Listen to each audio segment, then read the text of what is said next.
Short week, but take a seat because we got to speak.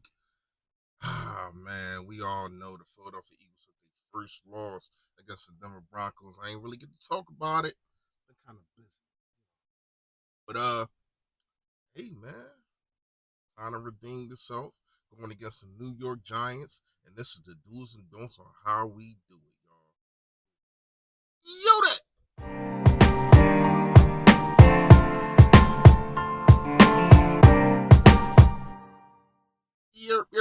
Yo, that man, you know what it is. You know what it is. Your boy Philly Fresh, aka the General Hill Report for duty. Listen, the button, the like button, sharing is caring, all of that, man. Make sure you share the video. You know, hit the like, comment below. Let me know how you feel. All right, fresh fact. Fresh fact today is consistency. Consistency is the key to success. If you want to be successful in anything, in any kind of genre you're in, any kind of business, even doing this. When people used to come to me and ask me, "Damn, Fresh, I see your page successful. How do you go about, you know, doing this?" And I used to tell all the guys, I mean, you can ask any of the newer content creators. I tell them consistency. This is how you get where you want to be. Because you never know who going to see that video. You never know who going to like that video if you just be consistent. You might have one video that do 1 view, but then you might have another video that do 1,000. That's just how it go. All right, let's get straight to it. Do's and don'ts. First do, listen, we already know. We already know if you've been a member of this channel for a while or you just listening, passing through, or watching, passing through. Run the damn ball. There should be no reason at all that Saquon Barkley gets 6 carries. And I get it. I understand it. I heard what Baldy said. Shout out to Baldy breakdowns and all that. I understand going against an 8-man box and yada, yada, yada. And the offensive line is not playing up to the standard. I get it. I understand it. But you got people with bad offensive line that still run the damn ball. Shoot, when Saquon Barkley was in the Giants, they still ran the ball more than 6 times. That is the least he has started and finished the game, least carries in his whole career. So you got to understand that, man. Like, even though the offensive line not playing bad, it may just take one play, especially when you up how he was against the Denver Broncos. I don't even want to go down that rabbit hole. It is what it is. We got the loss. I'm glad AJ Brown, Saquon Barkley, and Jalen Hurts had a meeting. I think the offensive line need to do the same.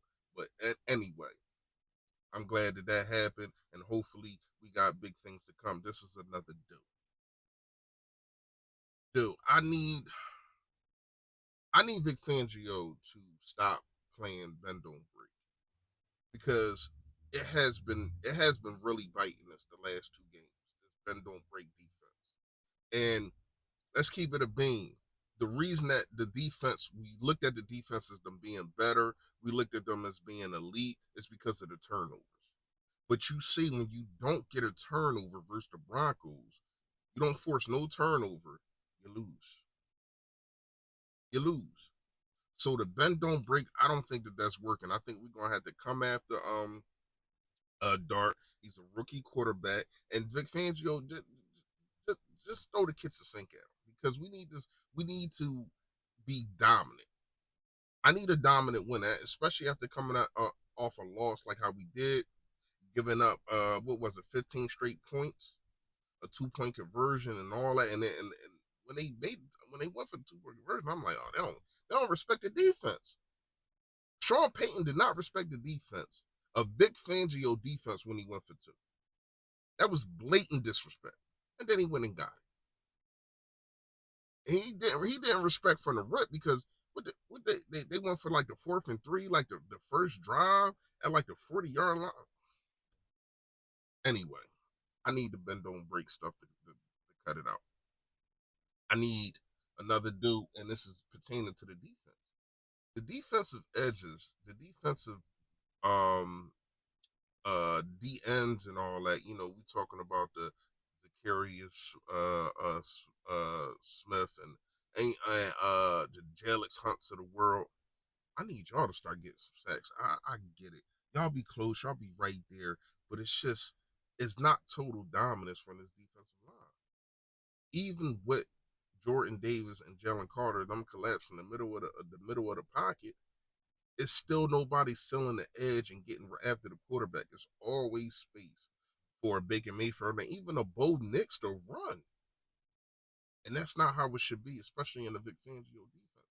Jarvis Hunts needs to step up. I'm calling him out right now because we was comfortable letting go of Josh Sweat because you were supposed to be the new guy. Nolan Smith is out. You're supposed to step up. You don't have a sack on the season. And we going into week 6. Going into week 6. And you ain't got a sack. That's an issue to me.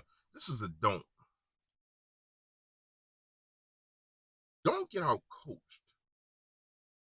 Don't get out coached because you got out coached. I'm talking about from Vic Fangio to Nick Sirianni to Kevin Patullo. All of y'all got out coached against the Denver Broncos. That's just the fact of the matter. Fact of the matter is when he started when they started dialing up the blitzes and they started coming at us different ways with that defensive front, you didn't have any answers. Didn't run the ball. You stopped getting away from the game plan. And for real, the only reason the offense really looked competent is because of the throws that Jalen Hurts was making. The bomb to Saquon Barkley, the pass to Dallas Goedert, the bomb to Devontae Smith, the AJ Brown bomb that was missed untimed, stop running route, whatever the case may be. But he was bombing it. But you didn't make the defense. The defense didn't respect that, and you made them pay with that. But you also didn't run the ball. Got out coached. Don't do it again. Don't do it again. Let's go to another dude, man. To me, I think that yes, AJ Brown needs to be featured. I think that this is one of those situations to where as though AJ Brown should have 10 to 11 targets. I'm not saying to do it to make him happy, but they don't have a Patrick Surtain over there. They don't. So AJ Brown needs to be dominant. I need him to have about 10 catches for $125 to $150. That's just the nature of the beast because no matter what we think about AJ Brown right now, no matter how we feel about the fact of he got the chatty patty mouth and he got the Twitter fingers and all that kind of stuff. The man is dominant. The man is a top 3 wide receiver in the NFL, and he ain't 3. But we need to show that. So I get the frustration. I don't like when other people score. You try to say it's not about you, but then when other people score, when Devontae Smith scores a touchdown, you're not over there celebrating like you used to. When Dallas Goedert scores a touchdown, you're not over there celebrating like you used to. Your body language is off, so you got to get that stuff together, brother. But this should be a game that you get right. Thursday night, all the lights is on us. AJ Brown needs to go off. I need Kevin Patullo to be better, especially at the blitz speeder. Now, against Tampa Bay, the first half I thought you was great. Against the Broncos, the first half I thought you was great. But then we get to these adjustments. You can't make adjustments on the fly. Why? Now I get it. You probably in over your head on this situation. But that's when Nick Sirianni need to come in and he needs to say, yo, listen, we need to do this, this, and this. You can call the plays, but this is the package that you're going to get. Nick Sirianni, you are a Super Bowl winning head coach. There should be no reason why you don't just take the helms and be like, all right, you're going to call the plays. We're going to give you all the credit, but we need to freaking win. And hopefully this is a wake-up call because you got Kevin Patullo on interviews and he basically acting like, hey, man, that's what it is. He laughing and joking and all that and yada, yada, yada. It's all funny until you lose. But you did. So to me, you laughing and joking about the situation. You're not taking it serious. You're not taking it. you're not understanding how serious it is that your wide receiver one is not happy. You're not understanding that you are basically blowing leads and you're getting out of games by the skin of your damn teeth. But you couldn't get out of this one, even though I do it with some bad referee calling. And that's a don't. Don't put the game in the referee hands. Do not put the game in the referee hands, because we all know how the NFL feels about us. We know how the referees feel about us. They feel as though the Philadelphia Eagles are getting over with this tush push. They feel as though they don't want to officiate it, and we haven't even ran it in 2 games. It's like all the outside noise, not running the ball, not running the tush push, trying to force AJ Brown the ball. It's coming to the detriment of the team.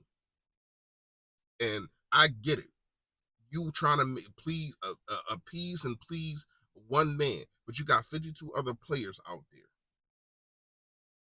You got 52 other players out there. How you think everybody else feels? Would you rather have one man be mad at you and win, or would you rather have 52 other people be mad and AJ Brown cool because he got a $170 and 2 touchdowns? Let me know what y'all think in the comments, man. You already know. Stay fresh, y'all. Yo, that.